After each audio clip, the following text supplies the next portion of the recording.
जिंदगी का सफर सुहाना हो, इसके लिए सावधान रहना जरूरी है। रोजमर्रा के आपाधापी में कुछ देर बैठकर सोचना समझना भी जरूरी है कि आपके आसपास क्या हो रहा है और जो कुछ हो रहा है उससे हमारी जिंदगी, हमारा परिवार कैसे प्रभावित हो सकता है। इसलिए हॉर्न बजाकर बाखबर करने वाली खबर जरूरी होती है। और आज की ये खबर मुंबई में हुए बोट हादसे से जुड़ी हुई है।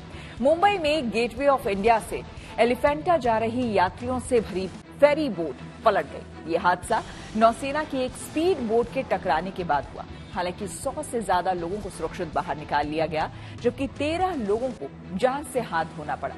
बताया जा रहा है कि नौसेना के स्पीड बोट की स्टंटबाजी से ये दर्दनाक हादसा हुआ। ऐसे में जरूरी है कि समंदर में जानलेवा स्टंटबाजी से खुद भी सतर्क हो जाएं और दूसरों को भी सावधान करने के लिए हॉर्न बजाएं।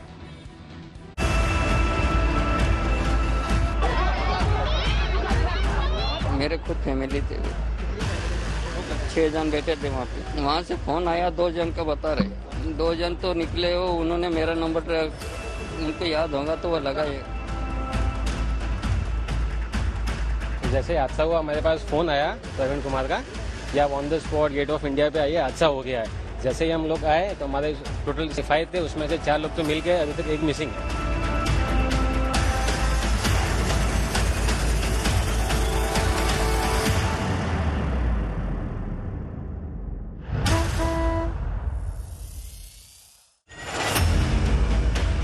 बुधवार शाम को मुंबई में गेटवे ऑफ इंडिया से एलिफेंटा केव जाते वक्त एक स्पीड बोट यात्रियों से भरी दूसरी बोट से टकरा गई और इस हादसे में 115 से ज्यादा लोगों को समंदर से बचा लिया गया और 13 लोगों की मौत हो गई, जबकि 2 लोग लापता हैं तो 2 की हालत बेहद गंभीर है।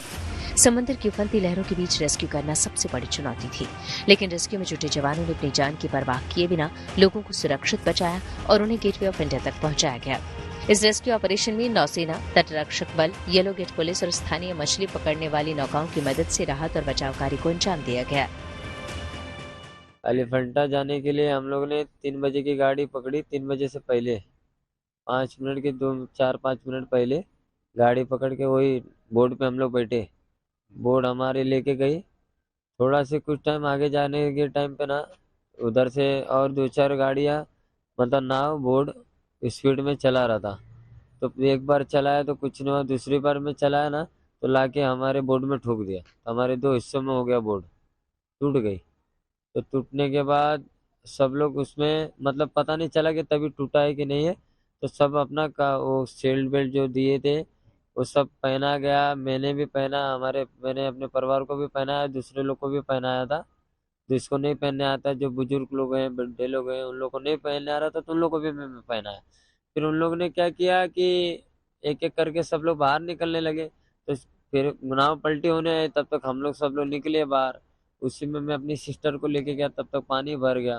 पानी भरने के बाद ये हुआ कि मेरी मौसी का हाथ छूट गया। मेरी मौसी अलग से चली गई, अब मैं अपनी बहन को फिर लेके तैरते तैरते तैरते दूसरे के, वो भी कोई जा रहा था तो उसको हम लोग ने रुकवाया, तो उसके में हम लोग जाके बैठे। कुछ टाइम तक मैंने तैरा, तो जाके वहाँ पे गया। फिर मैं सोचा दोबारा तैर के जाऊँ, तब तक मेरी बहन रोक दी, इसके लिए हम लोग जा नहीं पाए। मेरी मौसी का भी ध्यान खत्म हो गई होगी। इन तस्वीरों को देखकर अंदाजा लगाया जा सकता है कि आखिर हादसे के दौरान मुंबई के समंदर में हुआ क्या होगा। गेटवे ऑफ इंडिया से एलिफेंटा केव जा रही नीलकमल नाम की नौका को नेवी की एक स्पीड बोट ने टक्कर मार दी, जिसके बाद ये नौका पलट गई। इस घटना के बाद लोगों में चीख पुकार मच गई। भारतीय नौसेना, तटरक्षक बल और पुलिस ने एयरक्राफ्ट और 4 हेलीकॉप्टर की मदद से रेस्क्यू ऑपरेशन को अंजाम दिया। मदद के लिए कम से कम 20 मिनट बाद, 20 से 25-30 मिनट, 20 मिनट बाद ही सब लोग, 15 मिनट तो हम लोग सिर्फ पानी में तैर रहे थे। इधर लड़के जा रहे हैं, बच्चे जा रहे हैं, छोटे छोटे, इतने छोटे छोटे लोग को, तो 2 लोग को, बच्चे को तो मैं खुद अपने हाथ से बोट में फेंका था उठा के कि बच जाएंगे हम लोग ने। और उसी बोट में हम लोग फिर दोबारा चढ़े। फिर ऐसे करते करते मतलब 15-20 मिनट तो हम लोग ऐसे तैरने में लगा थे। कितने लोग उधर भाग गए, कितने लोग को लहर खींच गई, कितने लोग इधर गए। अब इतने लोग हैं, एक गली में इतने इकट्ठा हो जाएंगे तो जाहिर सी बात इधर उधर तड़प जाएंगे। यही हुआ था इतना लास्ट। रेस्क्यू ऑपरेशन के दूर से बनाए गए कुछ वीडियो भी सामने आए हैं, जिनमें हादसे के बाद बड़े बड़े जहाज और कुछ बोट उस डूबती नाव के इर्द गिर्द मंडराते दिखे। ऐसे में सबसे पहले छोटी छोटी बोट के जरिए डूब रहे लोगों तक पहुंचने का काम किया गया। Mumbai port trust pilot boat के ड्राइवर आरिफ ने बताया कि जब वो वहां पहुंचे तो चारों तरफ अफरा तफरी मची हुई थी। लोग मदद के लिए चिल्ला रहे थे, कुछ लोग रो रहे थे। उन्होंने बताया कि सबसे पहले महिलाओं और बच्चों को बचाना शुरू किया गया। अभी ये तो समझ में आ रहा है कि गलती तो बेचारे उन लोग की थी नहीं, पीछे से आके ठोक देगा तो वो क्या करेगा। 20 से 25 दिन की हम लोग ने जान बचाई, उसमें ज्यादातर महिलाएं थी। तो अभी एक बच्चा 3-3.5 दिन तक वो ऑलमोस्ट ऑफ हो गया था। अभी थोड़ा हम लोग को थोड़ा क्या बोलते नॉलेज के हिसाब से हम लोग ने उसको उल्टा लिटाया, थोड़ा प्रेस किया, बाद में उसका ब्रीथिंग चालू हुआ। हादसे की जानकारी मिलते ही कोस्ट गार्ड, सीआईएसएफ की पेट्रोलिंग टीम और कोस्टल पेट्रोलिंग पुलिस के जवानों ने मौके पर पहुंचकर मोर्चा संभाल लिया। ये जवान समंदर की उफनती लहरों को चीरकर हादसे वाली जगह पर पहुंचे और रेस्क्यू ऑपरेशन शुरू किया, लेकिन अंधेरा होने के बाद सर्च ऑपरेशन रोक दिया और आज सुबह दोबारा शुरू किया गया। इस वक्त हम मुंबई के गेटवे ऑफ इंडिया पर हैं और यहाँ पर से जो बोट्स जाती हैं, जिस तरह से हादसा हुआ था उसको लेकर एलिफेंटा की बोट पर, तो सर्च एंड रेस्क्यू ऑपरेशन अभी भी जारी है। अगर आप देखें इस वक्त मुंबई पुलिस की जो टीम है ये दरअसल जा रही है बीच समुद्र में। एलिफेंटा और मुंबई के बीच का जो ये हादसा हुआ था, जो लोकेशन है वहां पे सर्च एंड रेस्क्यू ऑपरेशन जो है वो अभी भी चल रहा है। तकरीबन 2 से 3 लोग बताया जा रहा है कि अभी भी मिसिंग है। तकरीबन 100 से ज्यादा लोग उस बोट पर थे जिस पे हादसा हुआ था और ज्यादातर लोगों को तो बचा लिया गया था, लेकिन जो 2-3 लोग मिसिंग हैं उनका सर्च ऑपरेशन अभी भी चल रहा है, अंडरवे है। रात में ये सस्पेंड कर दिया गया था सर्च एंड रेस्क्यू ऑपरेशन, क्योंकि अंधेरा है, पूरे समुद्र में कोई दिखता नहीं है, तो वो सस्पेंडेड था उस समय रात में। लेकिन जैसे ही दिन निकला, सवेरे सूरज निकला, वैसे ही सर्च एंड रेस्क्यू ऑपरेशन वापस शुरू हो गया था। जानकारी के मुताबिक जो बोट पलट गई थी उसमें 80 लोगों के बैठने की क्षमता थी, लेकिन उसमें जरूरत से ज्यादा लोगों को बैठाया गया था। इस घटना की सूचना मिलने के बाद तुरंत रेस्क्यू ऑपरेशन शुरू किया गया था। इस ऑपरेशन में नौसेना के 4 हेलीकॉप्टर, 1 तटरक्षक नौका और 3 मरीन पुलिस बोट शामिल थे। बताया तो ये भी जा रहा है कि जिस बोट पर यह हादसा हुआ सभी लोगों ने लाइफ जैकेट नहीं पहनी थी। हालांकि अब लोगों को लाइफ जैकेट दी जा रही है।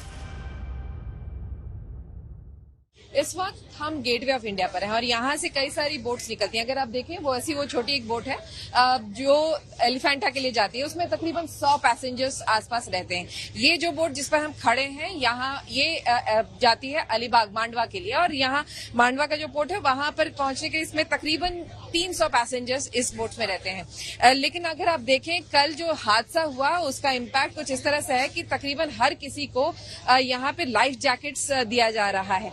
आइए कुछ लोगों से बात करते हैं। क्या आप लोग अक्सर यहाँ ट्रैवल करते हैं क्या? No, I am coming next time now. पहली बार आए हैं? नहीं, सेकंड। इससे पहले आए थे तो ये लाइफ जैकेट मिले थे? जैकेट वगैरह कुछ नहीं मिला था, कुछ नहीं था। अभी कल का हादसा हुआ ना, सबसे ज्यादा तब्दीली दिख रही है।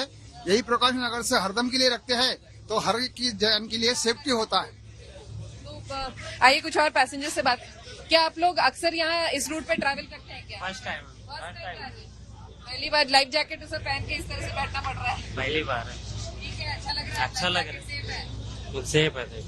बिल्कुल। तो जैसा आपने सुना, कुछ ज्यादातर लोग हैं उनका यही कहना है कि दरअसल इस रूट पे जो लाइफ जैकेट्स हैं दरअसल दी नहीं जाती, बोट्स पे रखी जरूर जाती हैं, लेकिन बहुत सारे जो पैसेंजर्स हैं उसे कम्बलसम फील करते हैं, नहीं पहनते हैं। लेकिन कल का जो हादसा हुआ है उसके बाद से अब यहाँ पर सब लोग लाइफ जैकेट्स पहन रहे हैं और सबको जानबूझ के लाइफ जैकेट पहनाया भी जा रहा है। लेकिन बोट ड्राइवर्स का कहना है कि लोग कहने के बावजूद भी लाइफ जैकेट नहीं पहनते हैं। सब सेफ्टी रहता है फेरी बोट में, जो जाते कस्टमर सबको सब रहता है। और कोई कस्टमर रहते हैं कि उन लोग फोटो निकालने आते हैं, कहाँ पर घूमने आते हैं, तो उन लोग लाइफ जैकेट पहनते नहीं है। तो वो बोलते सैनिटाइजर नहीं है, ये नहीं है, सब कुछ रहता है, तो उन लोग की वजह से उन लोग पहनते नहीं है। आपका कहना है कि आप लोग प्रोवाइड करते हैं, लेकिन हम पैसेंजर से बात कर रहे थे। हम लोग पैसेंजर को बोलते हैं कि लाइफ जैकेट है आप पहनो, तो उन लोग पहनते नहीं है। लेकिन पैसेंजर से तो हमने बात की, उनका कहना है कि आज से पहली बार मिल रहा है ये लाइफ जैकेट। लाइफ जैकेट रहते हैं, उन लोग पहनते नहीं है। फिलहाल मुंबई पुलिस ने नौसेना के स्पीड बोट चालक और अन्य जिम्मेदार लोगों के खिलाफ कोलाबा पुलिस थाने में बीएनएस की धारा 106(1), 125(a), B, 282, 324(3), 5 के तहत एफआईआर दर्ज की गई है। वहीं शुरुआती जांच में सामने आया है कि नौसेना की स्पीड बोट में नया इंजन लगाया गया था और समंदर में उसका ट्रायल चल रहा था। इसी दौरान नियंत्रण खोने से यह हादसा हो गया। हालांकि इस बात से इनकार नहीं किया जा सकता कि स्पीड बोट की स्टंटबाजी से 1 दर्जन से ज्यादा लोगों को जान से हाथ धोना पड़ा।